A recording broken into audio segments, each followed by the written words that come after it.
سلام رفقا، امیدوارم که حالتون خوب باشه. توی این ویدیو قراره یک آپدیتی از وضعیت کلی مارکت رو با هم داشته باشیم، وضعیت ETF ها رو بررسی کنیم، اخبار چند روز گذشته رو یک مروری داشته باشیم و در انتهای ویدیو یک تحلیلی روی ارز اتریوم انجام بدیم تا ببینیم روند و آینده قیمتی اتریوم میتونه به چه شکل باشه. خب بریم سراغ ادامه ویدیو.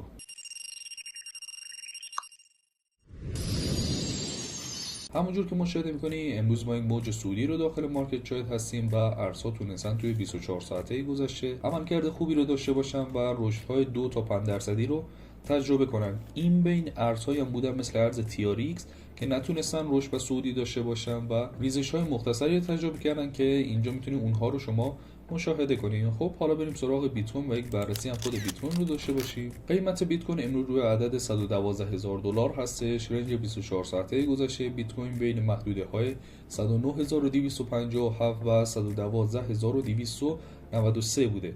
همونجور که مشاهده میکنین الان به سقف 24 ساعته گذشته خودش نزدیکتره و مجدد میتونه این سقف رو تاچ کنه و شاید هم بتونه این سقف رو به سمت بالا بشکنه و سقف و کف جدیدی برای ما تشکیل بده. خب حالا بریم وضعیت بازار رو یک بررسی داشته باشیم. همونجور که مشاهده میکنین توی 24 ساعته گذشته 350 میلیون دلار داخل مارکت کریپتو به صورت کامل لیکوید شده. از این مقدار 87 میلیون روی پوزیشن های لانگ مارکت بوده و 262 میلیون یا تقریبا میشه گفت که 263 میلیون دلار روی پوزیشن های شورت مارکت بوده. حالا چرا حجم لیکوید شده پوزیشن های شورت بیشتر از پوزیشن های لانگ؟ به این دلیل که دید معامله‌گرها نسبت به مارکت یک دید نزولی بوده، ولی خب مارکت خلاف جهت دید معامله‌گرها عمل کرده و به همین دلیل حجمی که بیشتر لیکوید شده مربوط به پوزیشن های شورت مارکت میشه. همونجور که مشاهده میکنی اینجا اگه بخوایم ارزها رو بررسی کنیم، بیشترین حجمی که لیکوید شده توی 24 ساعته گذشته مربوط به ارز اتریوم میشه. یعنی معاملاتی که روی اتریوم بوده بیشترین حجم لیکویدی رو به خودشون اختصاص دادن. اگه بخوام دقیق‌تر بررسی کنیم توی 24 ساعته گذشته 130 میلیون دلار روی ارز اتریوم به صورت کامل لیکوید شده. از این مقدار 11 میلیون روی پوزیشن های لانگ اتریوم بوده و 118 میلیون روی پوزیشن های شورت اتریوم.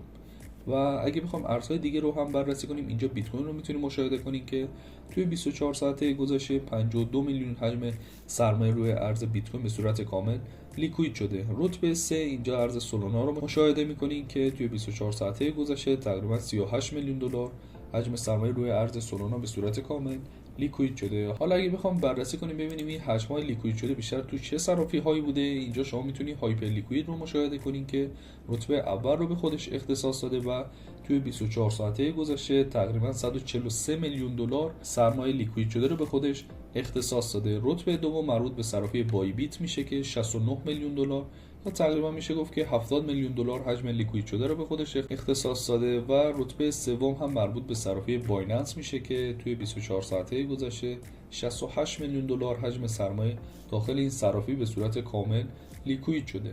خب حالا بریم یک مروری به ETF ها داشته باشیم و وضعیت ETF ها رو بررسی کنیم. خب همونجور که اینجا مشاهده می‌کنین این هفته اصلا وضعیت ETF های بیت کوین اصلا جالب نبوده و بیشتر ما خروجی سرمایه داشتیم، اونم خروجی های سنگین نسبت به ورودی هایی که داشتیم.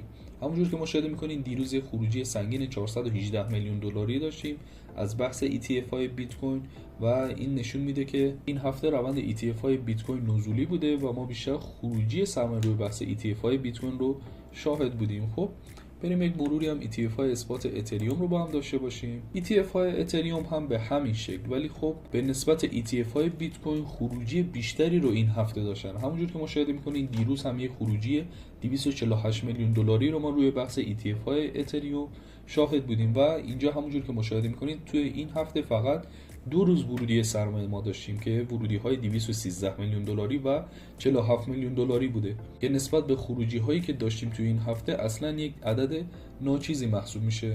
خب بریم سراغ اخبار و اخبار رو یک بررسی داشته باشیم. خب خبر اول ما مربوط به ایالات متحده آمریکا میشه که دولت ترامپ قرار مالیات بر سودهای کریپتویی رو به کمترین مقدار ممکن یا صفر برسونه که اگه این اتفاق بیفته بیشتر سرمایه‌گذارها وارد مارکت کریپتو میشن و اینجوری ما شاهد معامله‌گرهای جدیدی هستیم که میتونیم یک پامپی رو توی بازار کریپتو هم شاهد باشیم. البته این خبر هنوز تایید نشده و باید منتظر خبرهای جدیدی از این موضوع باشیم. خب خبر بعدی ما مربوط به بازار کریپتو میشه که توی این ماه حدود 351 میلیون دلار از ارزش کل بازار کریپتو یا همون مارکت کپ بازار کریپتو از بین رفت. یعنی سرمایه‌گذارها فروش‌های زیادی داشتن و پولشون رو اومدن نقد کردن، به همین دلیل بازار یک افت سنگینی رو تجربه کرده. خب خبر بعدی ما مربوط به ارز اتریوم میشه که طبق دیتاهای آنچین اتریوم اگه از همینجا 10% رشد کنه حدود 10 میلیارد دلار پوزیشن شورت لیکوید میشه.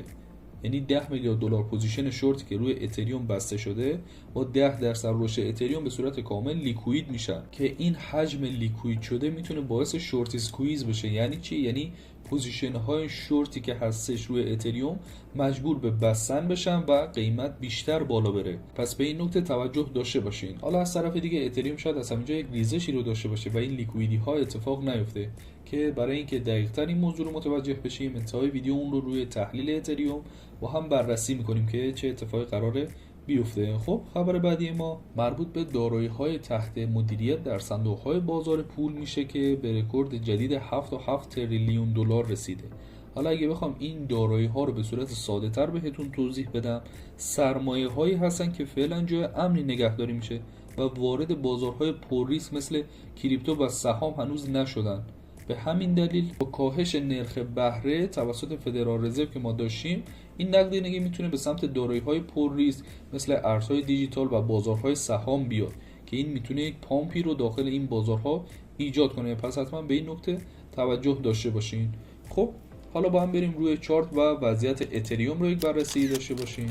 خب اینجا میتونید چارت و روند قیمتی اتریوم رو توی تایم فریم روزانه مشاهده کنید که توی چند روز گذشته ما یک ریزشی روی ارز اتریوم رو شاهد بودیم. چند تا محدوده حمایتی براتون مشخص کردم که این محدوده ها بر اساس لول های فیبوناچی مشخص شده، پس محدوده های مهمی برای ما هستن.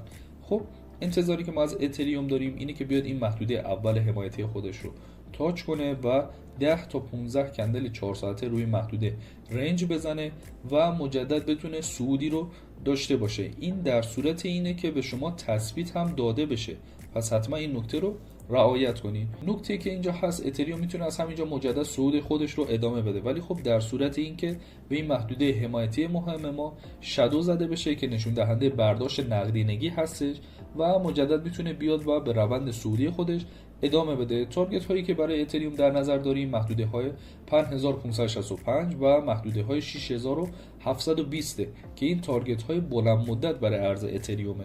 پس حتما این نکته رو توجه داشته باشین که حتما اینجا به شما تثبیت داده بشه یا با شادو نقدینگی برداشت شده باشه که بتونه به روند صعودی خودش ادامه بده. ولی خب اگه روند قیمتی اتریوم یکم ضعیف‌تر بشه و اخبارهای بدی رو ما داخل مارکت کریپتو داشته باشیم، محدوده های حمایتی که براتون مشخص کردیم رو میتونید در نظر داشته باشین که محدوده 3500 هستش و 2900 هستش که محدوده های خیلی مهمی از نظر حمایتی برای ارز اتریوم محسوب میشه و این محدوده ها رو میتونید برای خودتون رسم کنین تا اگه روی این محدوده ها بهتون تثبیت داده شد میتونین ورود داشته باشین تا تارگت هایی که براتون مشخص شده. خب دوستان ویدیو ما به پایان رسید. امیدوارم که از ویدیو خوشتون اومده باشه و نکات به خوبی استفاده کنین. تا ویدیو بعد، خدا نگهدار.